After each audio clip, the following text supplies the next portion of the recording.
एक दुर्योधन के कारण महाराज जी ने बहुत बढ़िया बात कही। द्वापर युग में यदि गांधारी के पेट से दुर्योधन की जगह भरत का जन्म हो गया होता तो द्वापर युग में महाभारत की जगह रामायण हो जाती। और त्रेता युग में कैकेयी जी के पेट से भरत जी की जगह दुर्योधन का जन्म हो गया होता तो रामायण की जगह महाभारत हो जाती। इतना अंतर होता है एक व्यक्ति के सोचने का, एक व्यक्ति मात्र। और वो एक व्यक्ति की पहचान व्यक्ति का चरित्र करेगा। चरित्र ये ध्यान रखिएगा, उस एक व्यक्ति का निर्माण हम करेंगे और आप करेंगे। आप वही बनाएंगे जो चाहते हैं, आप वही बनाएंगे हम जैसे हैं। इसलिए हमें चाहिए कि हम लोग ये निर्णय कर लें कि हम द्वापर युग लाना चाहते हैं कि हम त्रेता युग लाना चाहते हैं, हम राम राज्य करना चाहते हैं कि हम महाभारत करना चाहते हैं। इसलिए हमें गूढ़ तत्वों को इसलिए सुनना चाहिए, सत्संग इसलिए करना चाहिए कि ये गूढ़ तत्व यदि हम नहीं सुनेंगे, केवल गाने बजाने में लगे रहेंगे, केवल हंसी मजाक में लगे रहेंगे, केवल शेर व शायरी में लगे रहेंगे, तो परिणाम क्या होगा? हमारे जीवन के लिए जो गूढ़ तत्व हैं वो बताने के लिए, वो सुनने के लिए भी तो समय चाहिए। कौन से कॉलेज में वो बातें बताई जाएंगी जो बातें सत्संग में बताई जाती है? कौन सा मैनेजमेंट का क्लास ऐसा लगाया जाता है जो बातें आपको बताई जाती हैं सत्संग में? उसका के भाग आए। बोले कौन सी पढ़ाई हो रही थी? बोले माता पिता बालकन बुलावई, उधर भरे सो धर्म सिखाते। सारे माता पिता अपने बच्चों को बुलाते हैं और पेट भरने की विद्या बता रहे थे, इसलिए मां से भाग आए। बोले पेट भरने की विद्या तो जानवर भी जानता है, मनुष्य भी जान गया, तो कौन सी बड़ी भारी बात है? अरे भाई सारे पशु पक्षी कीड़े मकोड़े जितने हैं सबको आप थोड़ी पेट भरते हैं, वो तो ईश्वर सबका पेट भर रहा है। सबका पेट ईश्वर भर रहा है, इसी को जान लेना ज्ञान है। और इसको जानना अज्ञान है कि सबका पेट हम भर रहे हैं। जहां हम घुसा, जहां मैं घुसा, तो परिणाम क्या होगा? वो अज्ञान प्रवेश कर जाता है। माता पिता बालकन बुलावई, उधर भरे सो धर्म सिखावई। आपने देखा होगा, बहुत ध्यान से सुनिएगा इस बात को। बाबा लोग अपने नाती को जो सिखाते हैं, खूब ध्यान से सुनिएगा इस बात को। बाबा लोग जो धर्म, जो ज्ञान अपने नाती को सिखाते हैं, वो ज्ञान अगर अपने लड़के को सिखाएं तो नाती को सिखाने की जरूरत ही नहीं पड़ेगी। समझ गए ना? लड़के को सिखाते हैं बटोरना और नाती को सिखाते हैं बटोरना की नश्वरता क्या है। बटोरने में कुछ नहीं रखा है, भगवान के भजन में सब कुछ रखा है। ये पिताजी नाती को बताते हैं, बेटे को भरना सिखाते हैं। परिणाम क्या हो जाता है? बेटा पिता की अवज्ञा इसलिए करता है, आपने जो सिखाया वही कर रहा है। और नाती दादाजी के पास इसलिए बैठता है, उसको भगवान की कहानियां सुनाते हैं, उसको भजन सिखाते हैं, उसको सुंदर सुंदर कहानियां सुनाते हैं, उसको अच्छी अच्छी बातें सुनाते हैं, उसको प्रणाम करो बेटा, भगवान की आरती करो, ये करो। ये नाती को क्यों सिखाते हैं? बोले अपने बेटे को सिखा करके शिक्षा देते हैं। हमारा घर भरता रहे, ये है कुसंग का फल। तो परिणाम क्या हुआ? कैकेयी जी, यदि कैकेयी जी अपने पिताजी का वरदान मांगती तब तो केवल एक ही वरदान मांगती कि हमें आप भरत जी को, राम की जगह भरत जी को आप राज्य पे बैठा दीजिए। तो भरत जी को बैठाने के लिए तो दशरथ जी तैयार थे। उन्होंने बार बार कहा, अरे तुम कल नहीं अभी बैठा देता हूँ भरत को बुला करके, लेकिन एक बात बताओ, राम को तुम वनवास क्यों देना चाहती हो? राम के वनवास में तुम्हें पता है कि राम के वनवास में मेरी मृत्यु हो सकती है? कैकेयी जी ने उत्तर दिया कि यशस्वी लोग जो होते हैं, आपकी यदि सत्य के पालन में मृत्यु हो जाएगी तो आपका यश बढ़ेगा। जब व्यक्ति के अंदर लोभ, जब भर जाता है तो उस समय उसको याद नहीं रहता है कि हम क्या मांग रहे हैं, क्या बोल रहे हैं।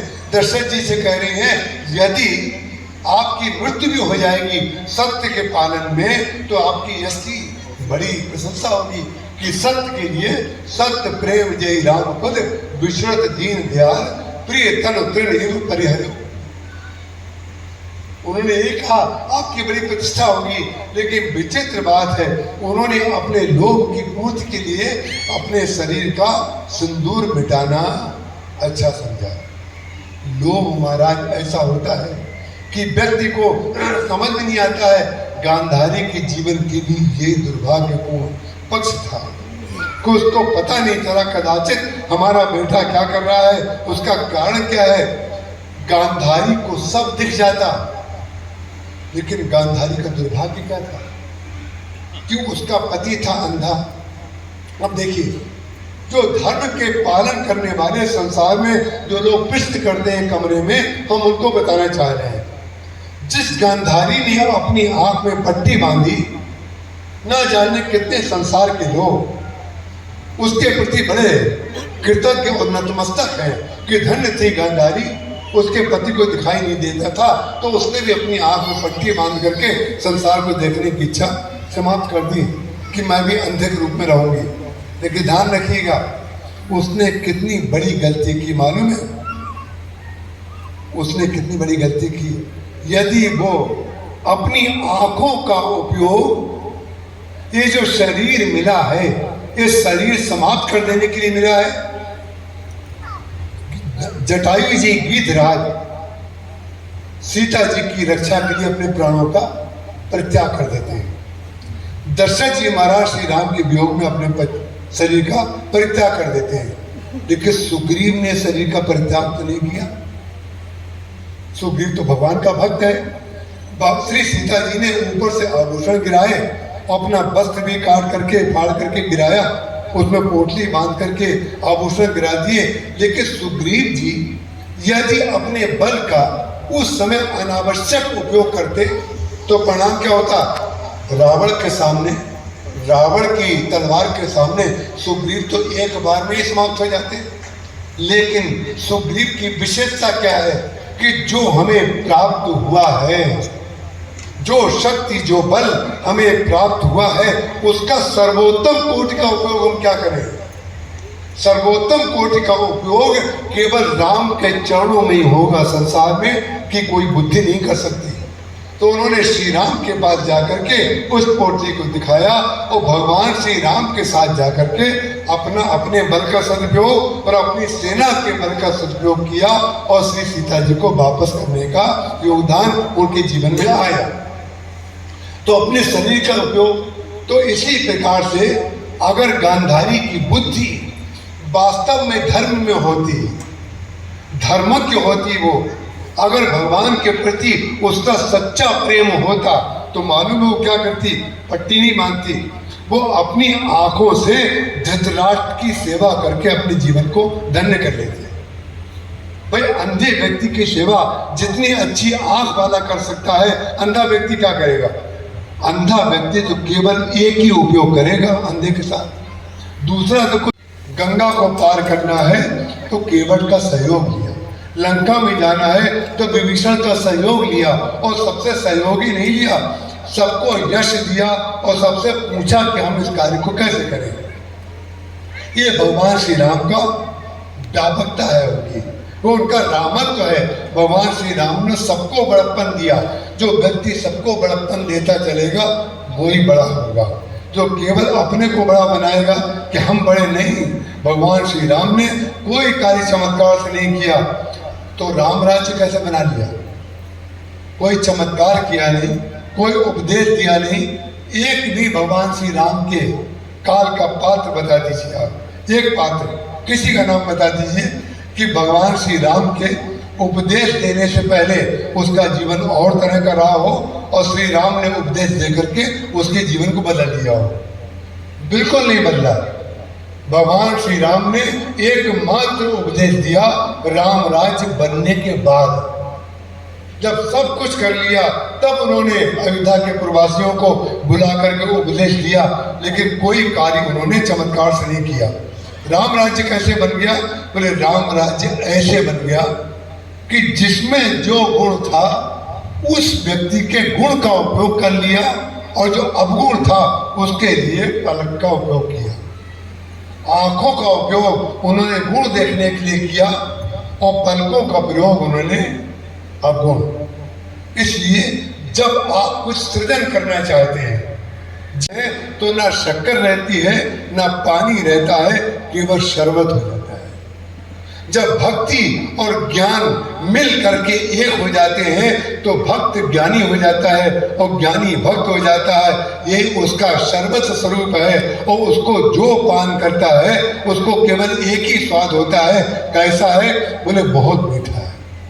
जब ज्ञान और भक्ति, जब दशरथ जी, जनक जी, जब राम और श्री सीता जी, जब वशिष्ठ जी, विश्वामित्र जी, तब दशरथ जी, जनक जी, जब केवट और श्री राम, जब राम और शबरी, जब हनुमान जी, विभीषण, ये सब मिल जाते हैं तो क्या बनता है? बोले शरबत मिल जाता है।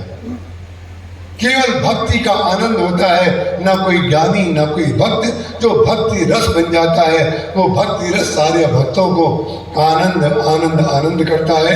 आगे चल करके जिन पात्रों की वंदना गोस्वामी तुलसीदास जी महाराज करते हैं, इसकी बात की चर्चा हम कल करेंगे। हम प्रवचन के पश्चात एक भजन गाते हैं। आपसे पहली बार मिले हैं इसलिए बोल रहे हैं। आप लोग चाहें तो साथ में गा सकते हैं। सिया राम का अचल सुहाग रहे,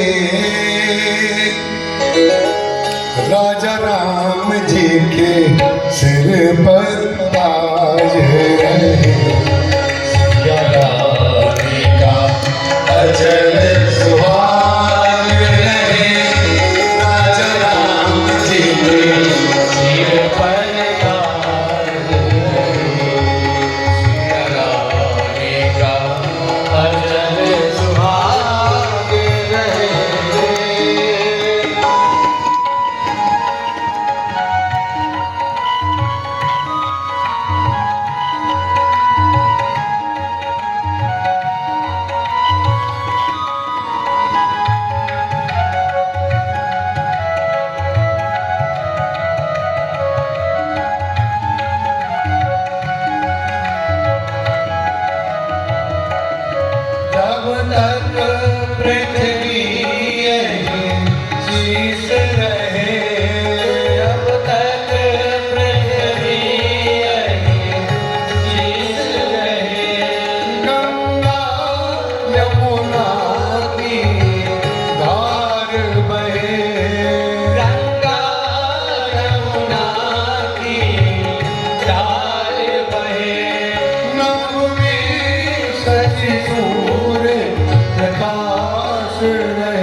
होता है दूल्हा, इसलिए बता रहा हूँ कि यहाँ की भाषा में अगर लोग ना जानते हो, बना माने दूल्हा और बनी माने दुल्हन। भगवान राम दूल्हा है, श्री सीता जी दुल्हन है। नित बना रहे, नित बनी रहे, लेकिन नित बना बनी में बनी रहे।